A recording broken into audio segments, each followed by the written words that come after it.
Good evening. My first time up here. Yeah. Some like it hot.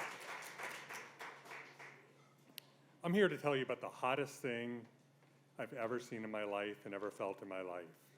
I'm not here going to talk to you about the woman I married 30 years ago, who's the hottest woman in the world to me, even to this day. I'm going to talk about my mother. Come on. What I really want to talk about is my mother's blood. It is the hottest thing this side of the sun, the Sicilian blood that ran through her veins.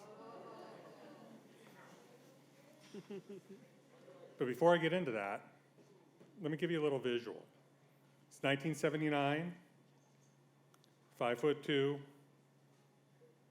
full-on Gina from Scarface perm, and a 70s wardrobe to match. She met my father when she was 18 at an army base outside of Boston, married him 3 months later, and was drugged to the hinterlands of Ohio before she even knew that something other than the storks brought babies. Now I and my 3 younger siblings in 6 years shows she figured it out pretty quickly. But here we are. So this is a story about how the passion of a woman, how the passion of a mother manifests itself in the real world. She loved her children and she loved life, and she would defend them in any way that she could. I have a TED Talk worth of anecdotes of how this worked, but let me give you one. So when I was in the 7th grade, I was what we would call a problem student. I was lazy, I was smart. I was smart, but I was lazy. And I did just enough to get by. I had a particular teacher who taught English who I didn't like, and I managed to get my way through the class until the 4th quarter of that class, and right before summer, and we were having to read books, and I didn't want to read them, and I figured out that if I just read the back cover and a few pages, I could guess on some of the multiple choice tests and do good enough to look like I was passing.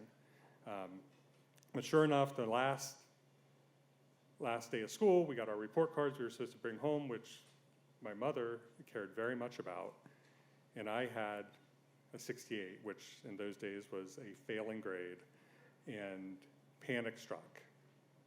Panic struck me. I didn't know what to do. I went to the teacher, pled my case to no avail, walked the block home, and figured out what I was going to do to my mother. Because it's summer. In those days, that meant you could not go outside, which today my son would love. But in those days, that was all we had in the summer, was going outside.